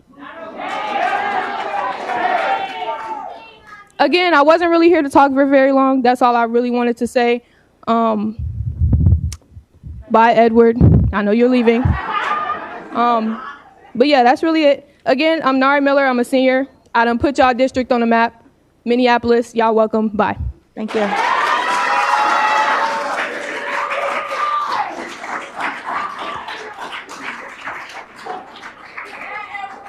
Rayshawn Wade. Rayshawn.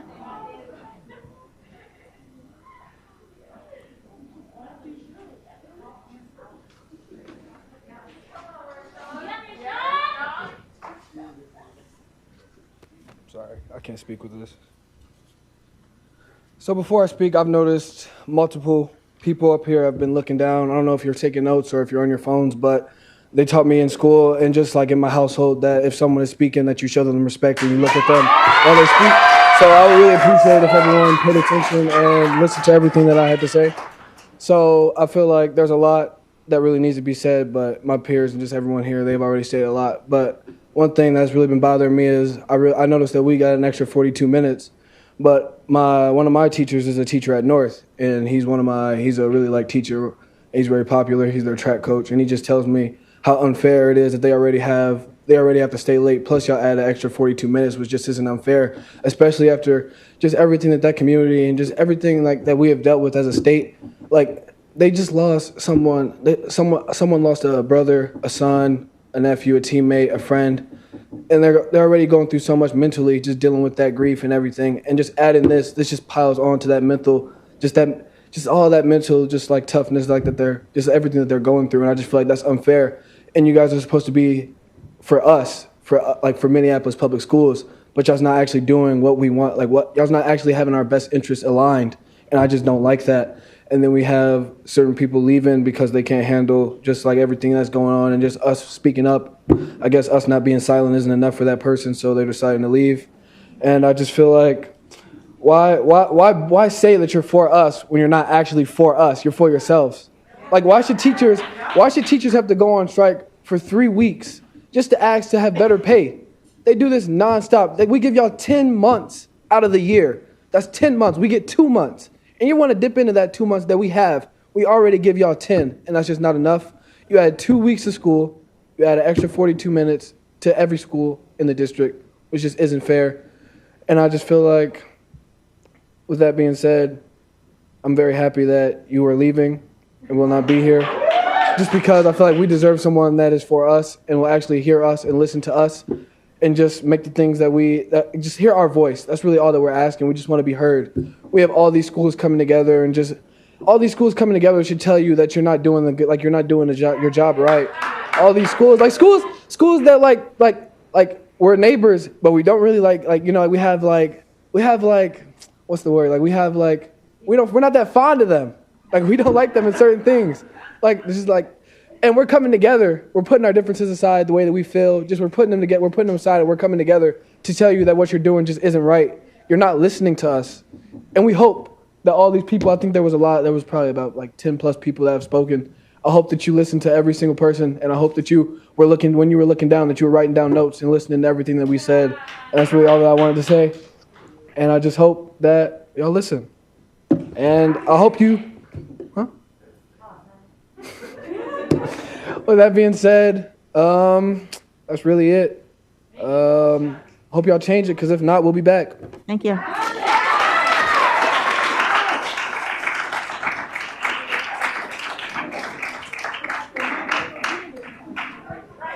Madhya Ba.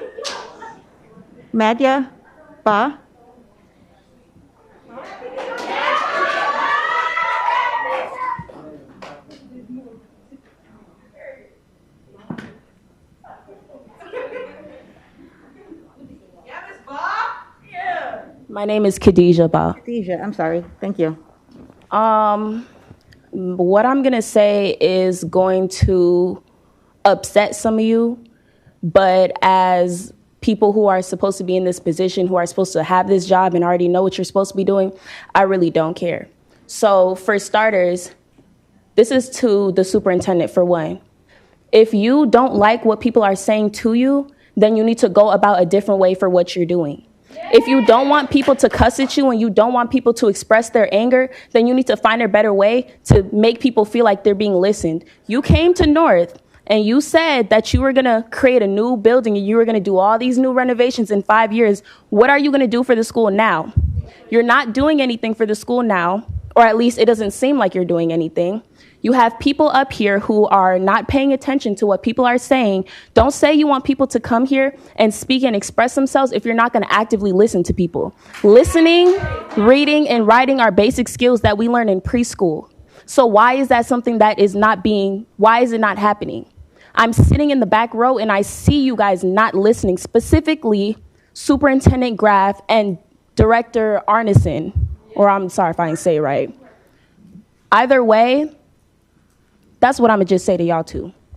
At the end of the day, you adding 42 extra minutes to people's schools, not only are you adding it to every single school, you're adding it to schools who are already going longer than they need to be going. North High and Henry, specifically the North Side schools, are already going longer than they need to be going. And then instead of providing the equity that you guys swear up and down that you guys are providing, you're not doing that. We are in school longer than we need to be in school for, and it's not actively doing anything. It's not. People are upset. People are in class longer than they have to be when we already understand the concept of what we're learning. If you have a problem with the way things are being run, then you need to change it because you're in the position to change it. We keep coming to you guys about these problems, and it's not being solved. If someone tells you something, this is what my dad always told me. If one person tells you something, they might be hating. If 2 people tell you something, you need to listen. If 3 or more people tell you something, you need to stop and look at yourself. That's what you need to do.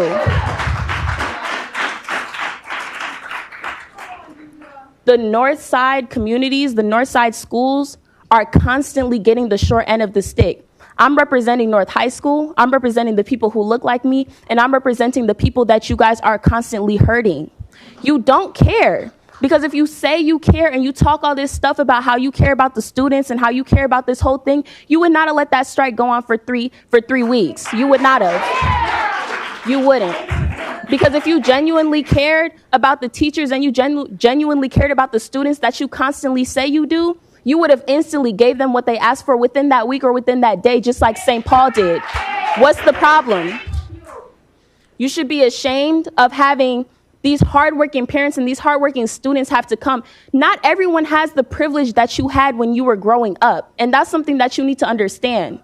Not everyone has 2 parents in a household. Not everyone is able to walk to school and feel safe. Northside students are constantly walking past where their classmate was shot.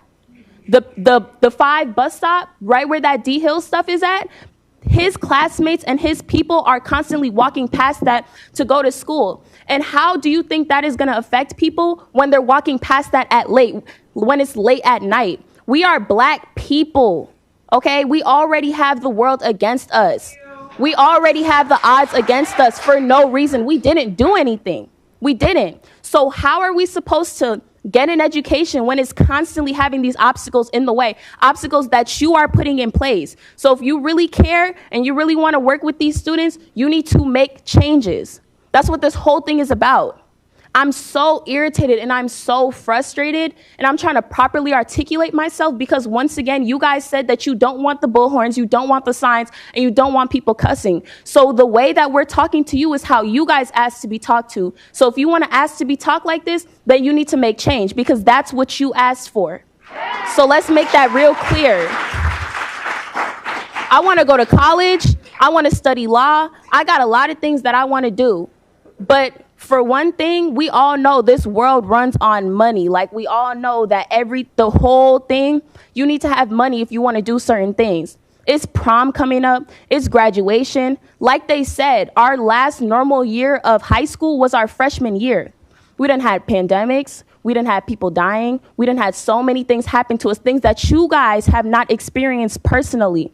So you can't say that you know what it's like, and you can't say you know what it feels like because you don't.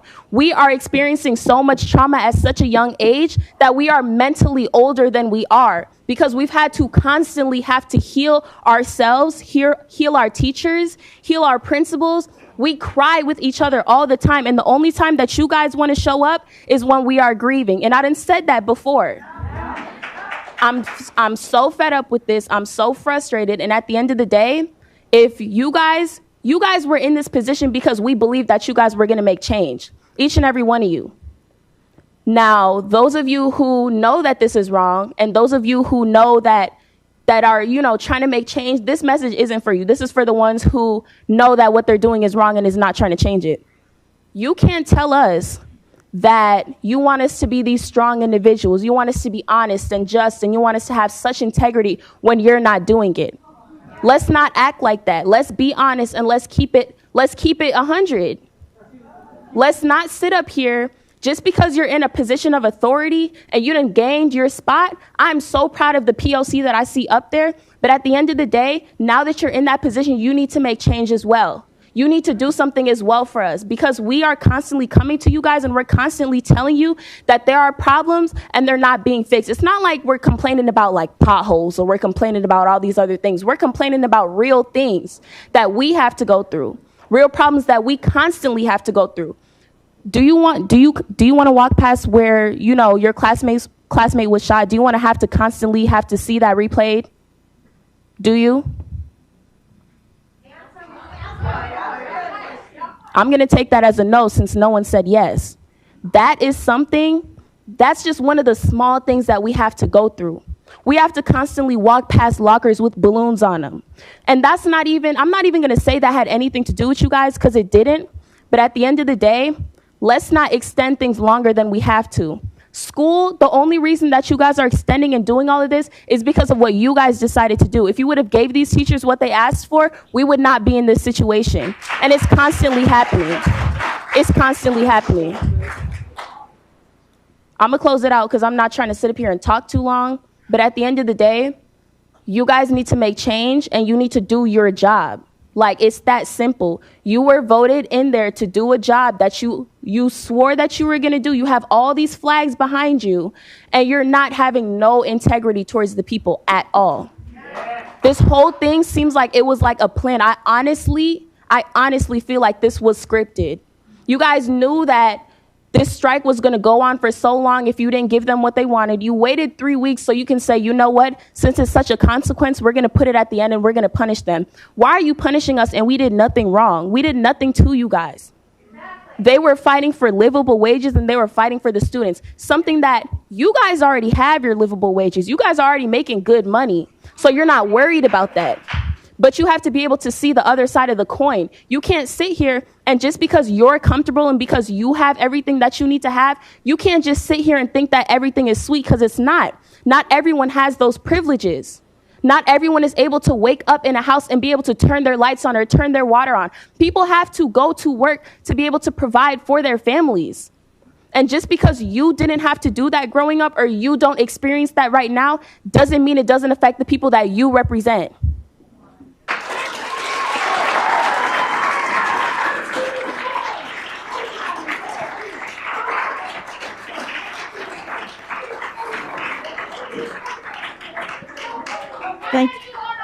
Thank you, Khadijah. Ayana Melander?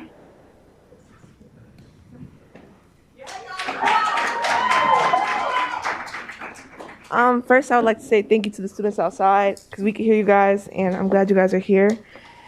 My name is Ayana Melander, and I'm here representing North High School. The blatant disregard to better differentiate. It makes me wonder what our district's true colors are when I see that 2 Southside middle schools get to extend their passing times and get a crew period. It makes me sick thinking about how North and Henry students have to, quote unquote, make up the time that they have already fulfilled. We both had 7-hour school days. However, South, Southwest, and Washburn only had to go 6 hours and 30 minutes. This is an opportunity to even us out. If you give a 6.5-hour school day 42 minutes, you should give a 7-hour school day 12. You are not, sorry you guys. You know when your parents say, I'm not angry, I'm disappointed? Well, I'm disappointed in the fact that we have to be here, stand up here and yell for help to the very own people who are supposed to be here helping us. Your job is to make our schools a safe and happy environment, right? What you've made are exhausted and depressed students, stressed and worn out teachers, and torn up and frustrated administration. I don't think you guys wake up and have ill and racist intentions, but it sure does seem like it. Letting Southside schools get these privileges. In the beginning, this was about our teachers and ESPs getting the pay that they deserve, and now it feels like you're punishing us for something that you guys and your leaders have done wrong in the first place. I shouldn't be here right now. Don't you see us? Didn't you see them? They're here. They're like, there's no reason for us to be here. I should have been at track practice, but I'm here. Like, I'm sitting here. I'm standing here. It should never came to this point. If you're so invested in your Northside schools and your Northside students, as you say you are, you will hear my voice, you will hear our voices, and act on this blatant disregard to better differentiate. Thank you. Thank you.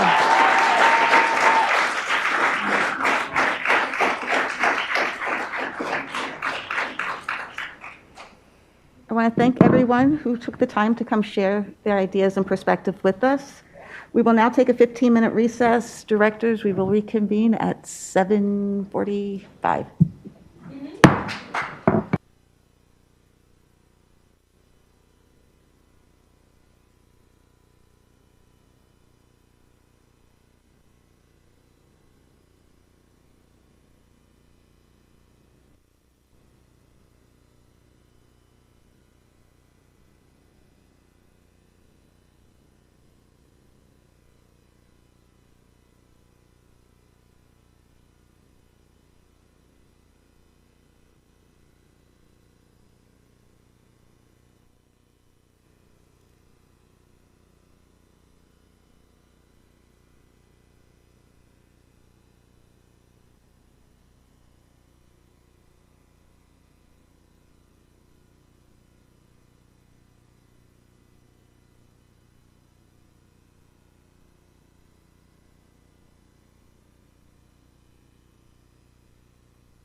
I'm going to reconvene this meeting, and given the time, I'm going to skip to action items by the board. So first, we're going to vote on a couple of items next. First is approval of the consent agenda. The consent agenda includes routine items that do not involve major policy, budget, or taxing decisions, bond awards, or items related to the superintendent's contract or evaluation. Director Caprini, will you please move approval of this item? So moved. May I have a second? Second.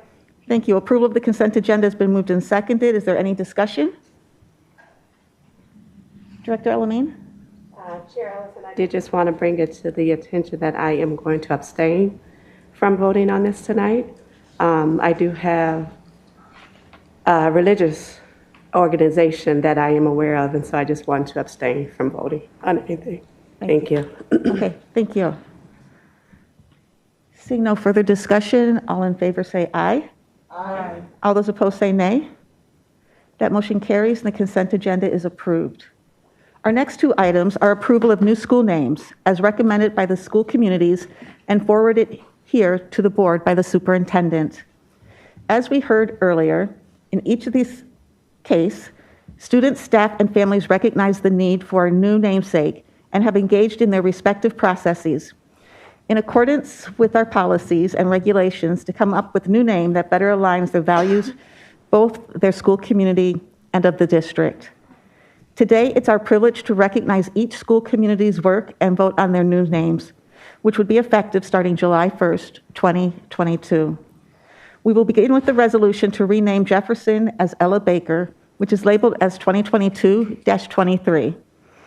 Director Cerrillo, would you please move approval of this resolution? Second. Thank you. Approval of the resolution renaming Jefferson as Ella Baker has been moved and seconded. Is there any discussion? Seeing none, please, all in favor, say aye. Aye. Any opposed, say nay. That motion carries and the resolution is approved. Congratulations to the soon-to-be-called Ella Baker Global Studies and Humanities School.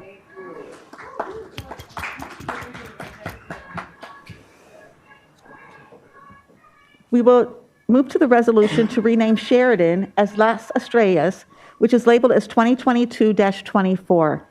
Director Arneson, would you please move approval of this resolution? So moved. Second. Thank you. Approval of the resolution renaming Sheridan as Las Estrellas has been moved and seconded. Is there any discussion? Seeing none, all in favor say aye. Aye. Any opposed say nay. That motion carries and the resolution is approved. Congratulations to the soon-to-be-called Las Estrellas Dual Language Elementary School. The next two items have to do with our elections.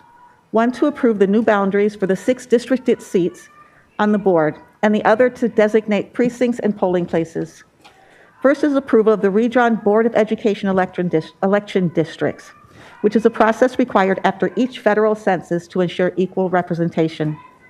As directors will recall, it is our policy to use the same boundaries as the Minneapolis Park and Recreation Board, which have the same legal requirements as school board districts. Can I please get a motion to approve the resolution establishing the school board election districts as redistricted, which is labeled as 2022-21? So moved. Second. Thank you. Approve the resolution 2022-21 has been moved and seconded. Is there any discussion? Seeing none, all in favor say aye. Aye. All those opposed say nay. That motion carries and the resolution is approved. Next is another election-related item which designates precinct boundaries and polling place locations and is labeled as Resolution 2022-22. Precincts and polling places are set by the City of Minneapolis, with whom we contract to run school board elections and referendum ballot measures. Can I please get a motion to approve the resolution designating precinct boundaries and polling place locations? So moved. Second. Thank you. Approval of the resolution 2022-22 has been moved and seconded. Is there any discussion? Seeing none, all in favor say aye. Aye. Any opposed say nay. That motion carries and the resolution is approved. Next, I'd like to share a timeline and process to fill the vacant at-large school board seat caused by a recent resignation. In accordance with our policy on board vacancies, an application will open this Thursday April 14th, and will run through next Thursday, 2 weeks, Thursday, April 28th. All completed applications that meet the minimum requirements will be posted along with our May regular business meeting materials on May 6th. Then, during the May 10th meeting, directors will have the opportunity to nominate someone from among the applicants. From those nominated, the board will vote to appoint the person who will serve the remainder of the vacant term, which runs until Monday, January 2nd, 2023. Additional information and a link to the application will be available on our website tomorrow. And our website can be found at board.k12.mn.us. I'd like to thank in advance all those who are considering an application to serve our community in this important way. For our next item, I'd like to provide information about the timeline and process to inform the appointment of an interim superintendent. Because we are in agreement that we want to develop a robust and comprehensive search process for our next permanent superintendent that will take some time, we need to arrange for an interim appointment to be in place at the conclusion of Superintendent Graff's contract on June 30th. I want to propose that each of us, at board members, engage in outreach over the next few weeks to understand the key characteristics desired in our interim superintendent. Talk to your communities that we all serve to see what they would like to see. Informed by those inputs, I will take the responsibility to bring forward a recommendation for an interim superintendent contract to be voted on at our next regularly scheduled meeting on May 10th. At this time, I plan to share the recommendation with the community sometime the week prior. Again, to be clear, this timeline is specifically and exclusively about the interim superintendent position. Even as we proceed on this interim superintendent appointment, we will also be constructing a process for selection of our next permanent superintendent, including public input, staff input, and priorities defined by this board. And I look forward to working with all of you and with our communities on this very important process moving forward. Next on our agenda is our final item, and it's time for directors to give a brief update on the committees that they serve or on any other board-related activities.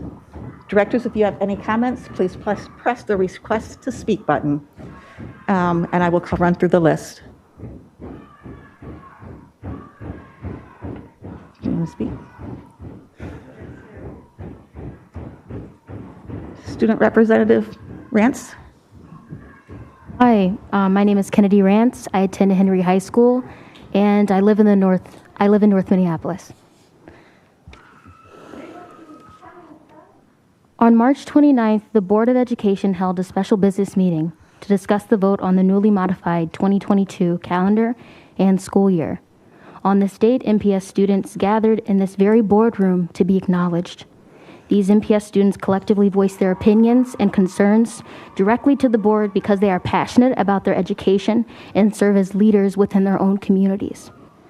I've spoken with students from Henry High School and neighboring MPS schools. The students have agreed that the board isn't accessible to them when communicating their thoughts and concerns with their very own education. Many students thought that the meeting on March 29th was disheartening because they felt that the interruption was the only way to get the board's attention and listen to them. MPS students, particularly MPS high school students, are irritated, concerned, overwhelmed, and disappointed with how the MPS district communicated with students and families during the 3-week period, communicated the extended 42-minute school days, and the extension of the last day of school to June 24th. They have left me with 2 questions, and I will read them now. 3 questions. Students want to know, with the 42 minutes added, how flexible is this schedule to students with conflicting schedules? Is this something that can be improved upon? Is this final? The language is not very clear, and the students would like to know. The second question is, can you please explain why North Side students, including Henry High School and North High, to be clear. You have added 42 additional minutes, and Henry High School already has 35 additional minutes, and North High has 30. Yeah, 35 for Henry and 30 minutes for North. Why is it that North Side schools now have an additional 42 minutes when they're already meeting their quota? And our last question is, what can students expect from the school board to do to address the lack of communication between MPS students, MPS families, and MPS staff? Thank you.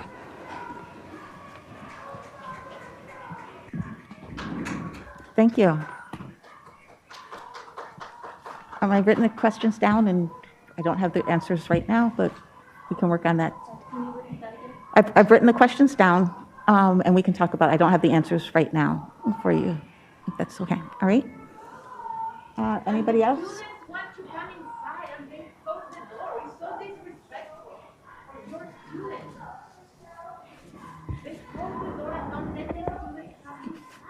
We're going to be finished in a minute, so thank you. Thank you.